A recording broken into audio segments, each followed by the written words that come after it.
I've been seeing it for weeks now, and I can't take it anymore. The Jalen Hurts, Nick Sirianni debate has to be over. It's time to officially accept who the Eagles quarterback and head coach are.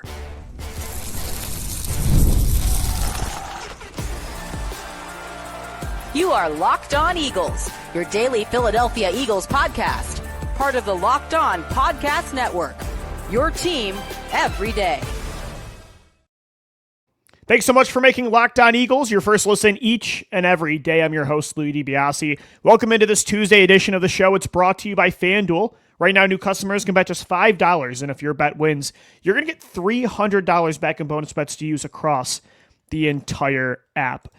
I'm not going to lie, it's an exhausting exercise at this point. For years, we've been doing it. The back and forth debates about how good is Nick Sirianni as a head coach? Where does he rank? Is he a part of the problem? Is he a huge plus to this Philadelphia Eagles solution? Jalen Hurts, is he a top 5 quarterback? Is he outside the top 10? This conjecture, the variance, the difference of debates, one end, the extreme opinions of both sides.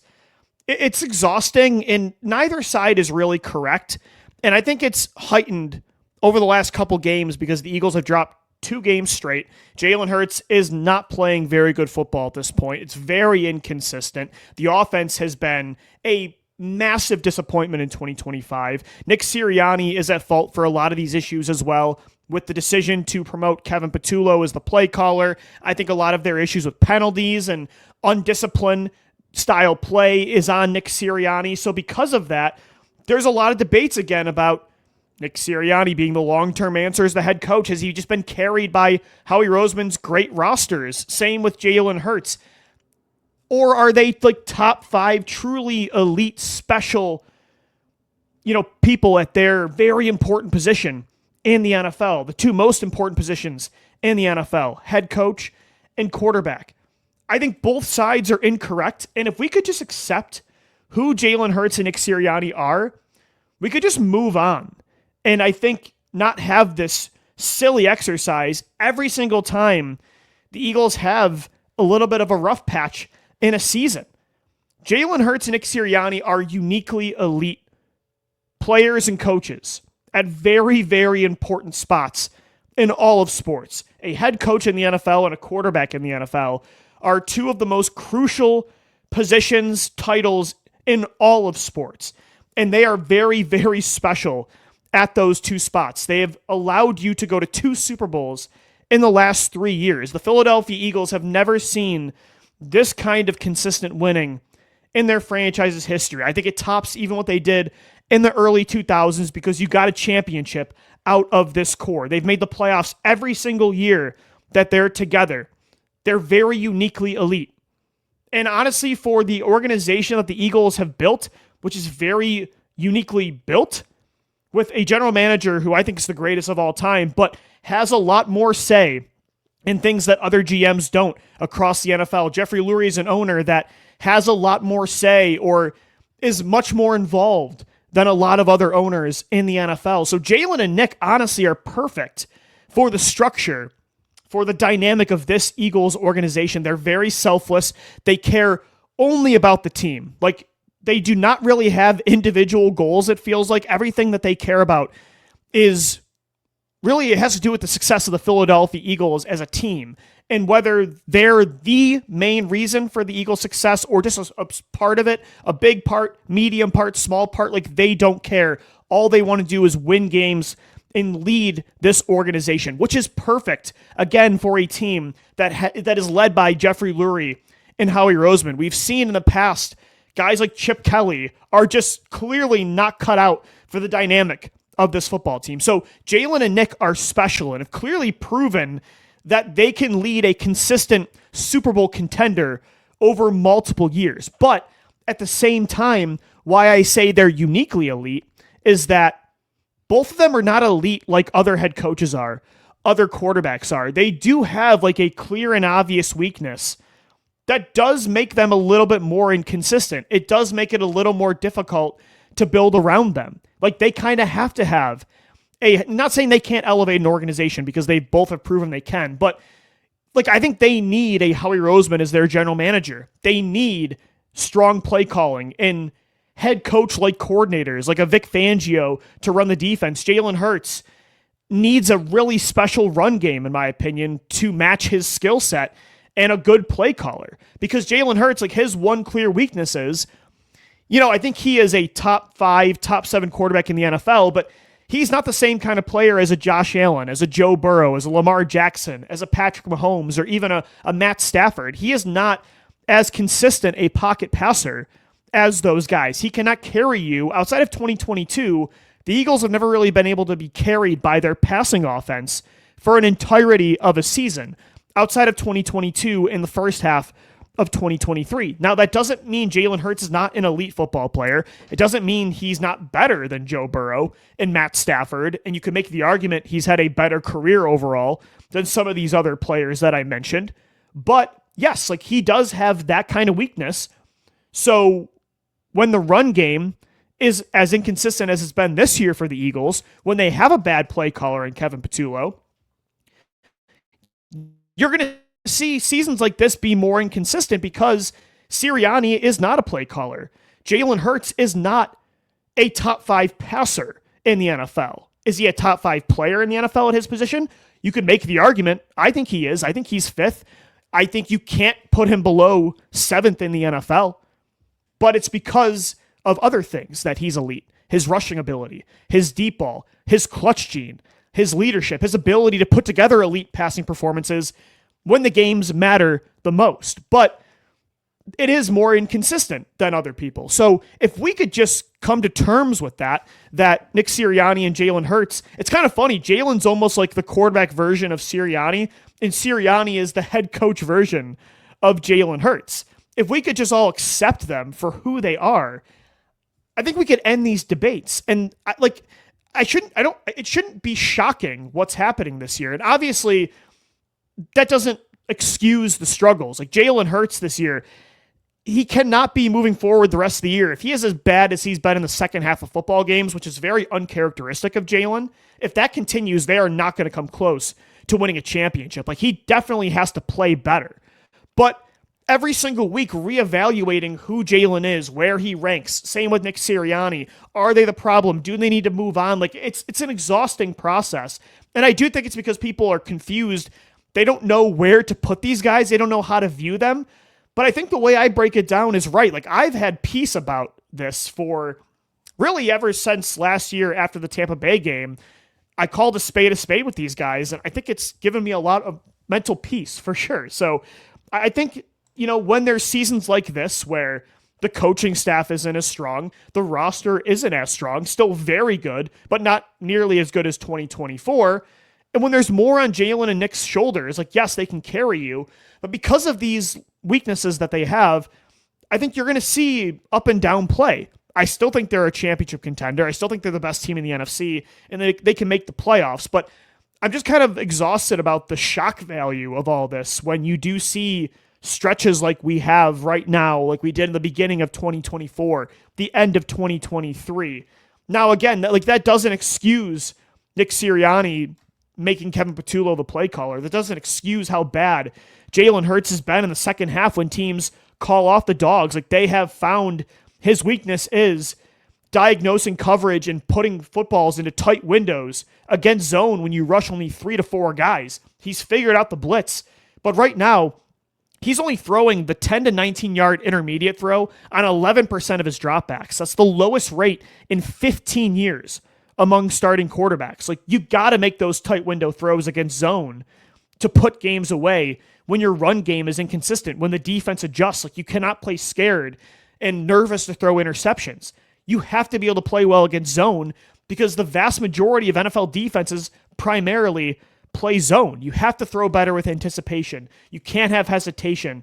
You can't be like old man Russell Wilson where it's either a deep ball or a check down and there's no in between. That's not sustainable offense. So it's not excusing what we've gotten from Jalen this year. He has to be better. Nick Sirianni has to be better at cleaning up the little mistakes of this football team, of picking the right play callers.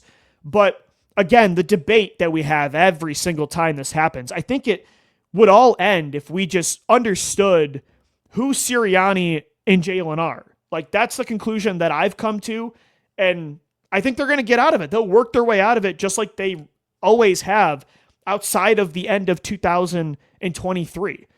So I just want to put my 2 cents in there with Jalen and Nick because, again, I'm seeing it all over Twitter today and over the last few days since they lost to the Giants, seeing it through, articles and podcasts. And it's just, again, there is one side that's way too homer defender of Jalen and Nick and can see them, no flaws in their game. They can do no wrong. They're top 5 unquestionably. Like, those people are wrong. But the people on the other end, too, that think Nick Sirianni is completely carried by this organization and has no value to this team and is not an elite head coach, and Jalen Hurts is not an elite football player at his position, I think they're incorrect, too. I think there's a middle ground here we could come to where they're very uniquely elite, but there is a clear weakness in both of their games as a coach and a quarterback that, I think it sometimes will cause some issues that they're dealing with right now. And you just have to learn, if you want Jalen and Nick to be the faces of your organization, which we clearly want that, they've proven they can win and compete with everybody in the NFL for multiple championships year after year. If you want them to lead your organization, you do have to be willing, though, to mask those deficiencies. You have to be accepting of just who they are and build around their unique skill set. You have to build around what Jalen Hurts does best, and you have to be okay with Nick Sirianni not calling plays, and you're going to have to, unfortunately, pick play callers correctly probably every single year, and that's tough, but I think it's better than the alternative. I don't think Jalen and Nick's weaknesses, first off, they're not enough to stop you from competing and winning Super Bowls, and they're definitely not enough to make me move on. So that's why I'm bothered by the back and forth discourse of what we've seen, because it's like, what do you, what's your end game here? The people that say Jalen, Nick, like the people that are really going after them. So are you suggesting the Eagles should move on? Like, I would love to know what the motivation is. For me, I had to put my 2 cents in there because it's nonstop. And I don't know why they don't get the benefit of the doubt in Philadelphia, why Jalen doesn't, why Nick doesn't. That doesn't mean you don't call them out when they're not playing and coaching well enough, and neither is doing a good enough job right now. But it doesn't have to be this grand conclusion of who they are, their legacy, every time something happens. All right, guys, coming up next right here on the Locked On Eagles podcast. With this all being said, we do know that the Eagles passing game will pretty much always be inconsistent with Jalen Hurts as the quarterback, which means they need to fix the run game if they want to win a Super Bowl again in 2025, 2026. Today's episode of the Locked On Eagles podcast is brought to you by Built. Nobody likes paying rent, but if you must, you might as well get something for it. That's where Built comes in. Built is changing the game by turning your rent payments into real rewards that you can actually use. When you pay rent through Built, you can earn flexible points that can be redeemable towards hundreds of hotels and airlines, a future rent payment, your next Lyft ride, and more. But Built isn't just about rent, it's about rewarding you around your entire neighborhood. Built is rent that finally works for you. You're earning points every month on something you already have to pay. Whether you're grabbing food at, favorite local restaurants or heading to the gym, you're still earning rewards. Built has made everyday life feel more rewarding, from your neighborhood to your travel plans. Turn your rent into rewards and start earning points around the neighborhood by going to joinbuilt.com/LockedOnNFL. That's joinbuilt.com/LockedOnNFL. Make sure to use that link so that you know that the Locked On podcast sent you. Guys, today's show is also brought to you by Rugiet. Rugiet. Guys, you've probably heard of Viagra or Cialis. Maybe you've even tried them, but if you're looking for something beyond the usual pill, it's time to meet Rugiet Go Long. If you're looking for something beyond the usual pill, like I said, Rugiet Go Long comes in. It's not just another ED pill. It's a total game changer for confidence. Go Long combines 2 doctor-trusted medications in one dual-action formula, so you can get hard and go the distance. The effects can last up to 36 hours. That's confidence all day, all night, and even into the next day. The process is simple. Connect with a board-certified doctor 100% online, and if prescribed, your treatment ships discreetly right to your door. So, ready to level up your confidence in the bedroom? Head to Rugiet.com and use our promo code LOCKEDONNFL for 15% off. That's Rugiet.com, promo code LOCKEDONNFL. Make sure to use our code so they know that we sent you. Thanks so much for making Locked On Eagles your first listen each and every day. So with everything I just said in the first segment about accepting who Jalen Hurts and Nick Sirianni are, understanding that obviously the passing game needs to be so much better and so much more consistent this year than it's been through the first 6 games. Jalen Hurts and Kevin Patullo, like, you guys have to be able to figure out these zone coverages that defenses are throwing at you in the second half of football games to win these football games, because your run game can't always carry you. But with that being said, the run game is going to have to be able to carry you a lot more than it's been doing this year, because the passing game has to be more consistent. But we've all, I think most of us that are rational Eagles fans and analysts have come to terms with the fact that, again, Jalen is who he is, and outside of 2022, the passing game can have some elite games, and it normally is when they need it the most, like the Super Bowl last year and the NFC Championship. That's proof that when they got to have those elite passing performances, they tend to get them, but you don't get them week in and week out outside of 2022. So with that being said, the run game, like, if it does not get fixed this year, they can still make the playoffs because they're so talented. They can still win the NFC East and maybe win a playoff game, but I don't think they can win a Super Bowl. And I really did think after Super Bowl 59, maybe Jalen had taken that next step in his evolution as a pocket passer, and they could lean on it more in 2025 and the run game less to preserve Saquon Barkley for the stretch run. And while I think Jalen over the years has vastly improved, and he even solved the blitz finally, it took him years, but he figured it out. While that is true, I do think now, after these 6 games, like, the passing game is what it is. And so the run game, if you want to win a Super Bowl, you got to get back to maybe not what you had in 2024, but at least what you had in 2021, 2022, and 2023. The problem is the offensive line is banged up. So you need to get Landon Dickerson back healthy at some point for the stretch run. Cam Jurgens hopefully can play his way through this back injury, and he gets better as the year goes on, and Tyler Steen continues to improve, and they can figure it out on the offensive line, because that's the most important part of this season, honestly, is the offensive line getting healthy. But it's also about predictability with the run game. And when Lane Johnson talks, you should listen. Lane said himself after that Giants game, the run game and just the play calling entirely is far too predictable. Defensive linemen know where the run is going. So when a defensive lineman already knows the play before it happens, and your offensive line is injured, and teams are just not really respecting your ability to consistently pass, that's a recipe for failure running the football. Like, that's a problem.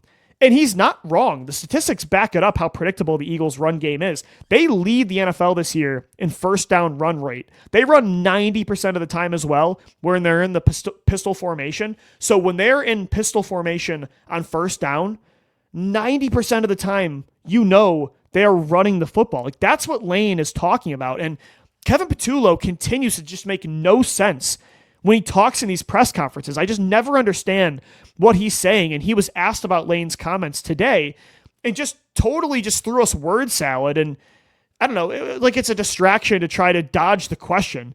But Lane Johnson is absolutely correct. And here was the quote exactly after the Giants game. Quote, "You can game plan all you want, but when you get in the game, a lot of it's about making those adjustments on the sideline."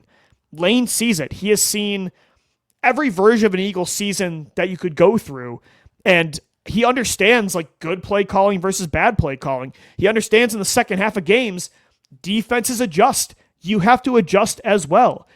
Patullo has actually had a pretty good initial game script throughout the first month and a half of this 2025 season, but again, if you cannot adjust, not just Kevin Patullo, but Jalen Hurts as well, Nick Sirianni as well, those top 3 guys running the offense, then it's gonna be like what you've seen.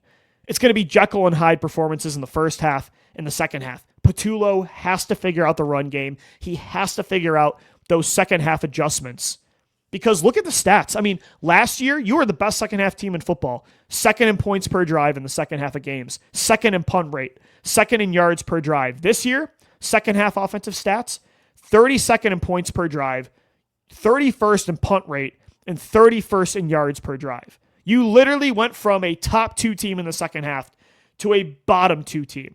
Like, that's inexcusable.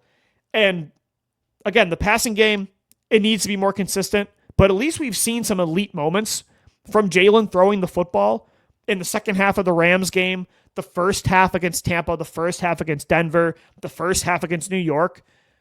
It needs to be better in the second half, but the run game, again, that is your bread and butter. That is your identity. And I think that's like really where they need to focus on getting this thing back on track against Minnesota this Sunday at 1 o'clock. Because, again, I thought after the Super Bowl last year, maybe they could become more of a balanced offense like they were in 2022, in the beginning of 2023, the first 11 games. But now I think they truly do need to be a run-first team. Like, they do need to be carried by their offensive line, their rushing quarterback, and their elite running back in Saquon Barkley. Another thing, though, this offense needs a field stretcher. I'll tell you why coming up next right here on Locked On Eagles. This Tuesday edition of Locked On Eagles is brought to you by FanDuel. FanDuel has an offer that you don't want to miss. Right now, new customers can bet just $5 and get $300 back in bonus bets if you win. That's right. Pick a bet, put down $5, and if it hits, you're going to unlock $300 in bonus bets to use across the entire app. I love how FanDuel gives so many ways to play. Parlays, player props. You can even follow the live lines during games. It makes watching football even more exciting when you've got a little something riding on the action. A Jalen Hurts anytime rushing touchdown. Eagles money line against Minnesota this week. Just bet $5 on FanDuel, and if it hits, you're going to unlock $300 in bonus bets to use across the entire app. So what are you waiting for? Visit FanDuel.com to download the FanDuel app today and to get started. That's FanDuel.com. We're wrapping up this Tuesday edition of Locked On Eagles. Thanks so much for making us your first listen each and every day. Make sure your second listen is the Locked On NFL podcast. 2 episodes a day with the madman Tyler Rowland and our barber Tony Wiggins. Tyler's got you in the morning. Tony's got you in the afternoon. Monday through Friday. I'm with Tyler on Monday mornings recapping the crazy Sunday that was across the NFL landscape. Make sure you subscribe and make that your second listen each and every day right here on the Locked On Podcast Network. So we're talking a lot about the Eagles offense on today's show, and the run game obviously needs to be, the offensive line needs to get healthy. Kevin Patullo's got to figure out how to be less predictable, or else this team's not going anywhere. The passing game is just going to be, it's got to get more consistent, but I've come to terms that it can't be the identity of your offense anymore. It hasn't been that since 2022, and outside of 2022, what's that? 21, 22, 23. So out of these 5 seasons with Jalen Hurts and Nick Sirianni running the organization, there's only been 1 year it's been able to carry you for an entire season. So the run game's got to be the focal point. The offensive line really, really needs to get healthy for the stretch run. But I will say a way to make the passing game more consistent, I actually think, is potentially adding a new wide receiver 3. And you guys know I'm a big Jahan Dotson guy. He was a my guy for me coming out of Penn State in 2022. I think he played a really crucial, selfless role last year as a guy that, again, his number's not called a lot, but when it was, he made the plays he needed to. And Quez Watkins was not able to do that. Go look at Super Bowl 57. Although I'm not able to watch that back. It hurts too much. But Dotson against Green Bay in the playoffs, number was called the first drive, caught the first touchdown of the game. Super Bowl, the first 2 drives, his number was called on 2 explosive plays. He set you up for the first touchdown of the game, had another first down conversion on 3rd down early in the first quarter to set the tone. Dotson, I think, has been, whenever his number is called, he's been able to step up. That 50-yard bomb in the first game this year against the Dallas Cowboys, I think he's a good player, and he's still really young. He could go to another team and have a long career as a top 2, top 3 starter at the NFL level. But I'm starting to reconsider his role in Philadelphia, his future here, and he is a free agent next year anyway. They did not pick up his 5th-year option. What the Eagles need out of a third guy, I think, is a player that can affect the game without the football. And what I mean by that is there's just not enough footballs to go around. With Dotson, he's buried behind A.J. Brown, Devontae Smith, Dallas Goedert, Saquon Barkley, Jalen Hurts running the football. He's rotating in now with John Mechie. I don't think his role really utilizes his skill set. I don't think he's impacting the game unless he does touch the football. Whereas somebody like a deep threat, for instance, that has like 4.3 speed and he has a niche role of being a field stretcher because you see a lot of clearing routes from A.J. Brown and Devontae Smith. And I don't want those routes to be run by 2 of the 10 best receivers in the NFL, and they're dogging it because they know they're not going to get the football on that play. I don't want A.J. Brown and Devontae Smith ever being used as decoys. What I would love for the clear out route is to have a guy that has 4.3 speed and a legitimate chance to burn you deep, while A.J. Brown and Devontae Smith are actually used on real routes that can get them the football. Because I think if you had a player, and this is why I wanted Quez Watkins to work out, let's say somebody like Xavier Worthy in Kansas City or Matthew Golden in Green Bay. Not saying you should draft a burner in the first round, but that kind of niche receiver in this offense, I think is the perfect role player that even if he's not touching the football, and you barely do when you're the third receiver in this current, iteration of the Eagles offense, safeties still have to worry about those guys. As good as I think Dotson still can be in the NFL in his future, and I think he's a pretty productive player right now when he touches the football, I don't think teams are terrified and always have to watch where Dotson is. You know what I mean? Imagine having your 5th or 6th target in this offense be a guy that could burn you at any moment. I'm not saying you're going to get an Xavier Worthy or the next version of Deshaun Jackson, but what about a guy like Rashid Shaheed from the New Orleans Saints? And I mentioned him in the summer as an option the Eagles could potentially trade for at some point this season. He's a free agent next year. The Saints only have 1 win this season. Maybe they want to get a draft pick for a burner that this year has put up pretty solid numbers already. 26 receptions, 316 receiving yards, and 2 touchdowns. Rashid Shaheed is somebody that, for a rental player this year, I would love the idea of sending the Saints one of those day 3 picks that you have.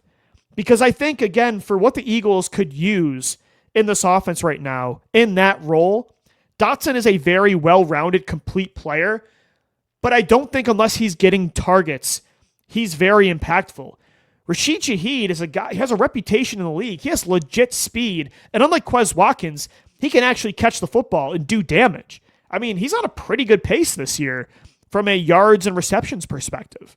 So I think Rashid Shaheed, while he probably wouldn't want to come to Philadelphia because he would see a huge reduction in his targets and his receptions, I think that's the perfect kind of guy for the Eagles to target. I think that could really help the Eagles offense. We know Jalen Hurts throws the go ball better than anybody in the NFL. I mean, right now, he's only throwing deep or really, really short. So it could help maximize his strengths. That's his kind of player, I think, in this offense. And I think it could allow A.J. Brown, Devontae Smith, and even Dallas Goedert, not that they need help getting open, but this is a way that Kevin Patullo can make things easier on his offense, is to have a player like Rashid Shaheed as well to scheme up. This is a way that Howie Roseman could help Kevin Patullo, could help his personnel do better. Don't put obviously player execution is the main source of how you bounce back. These players they got to get open. But your coaches and GM can make it easier on you by helping out, by scheming you open, by bringing in other role players that can really push safeties back. Because Rashid Shaheed is somebody that's legitimate. He's not a John Ross that all he can do is run fast in a straight line. That's not him. He's a pretty good wide receiver. There's been times he's more productive than Chris Olave in that Saints offense over the last few years. So that's an option I'm thinking of too, is what could this Eagles offense use personnel-wise? Not much. I mean, they're the most talented offense in the NFL, and I think they're a top 5 talented offense in the history of the NFL currently with what they have from top to bottom. But if they could add anything before the trade deadline, I think a real field stretcher could really help this offense get back on track. Somebody, again, that can affect the game without touching the football, because you're not going to touch the football a lot in that role. Let me know what you think. Hit us up on X at LockedOnBirds and at DBiase LOE. That'll do it for today's edition of Locked On Eagles. Thanks so much for making us your first listen each and every day. As always, thanks so much for downloading, watching, and listening, and let's go Birds. Fly, Eagles, fly.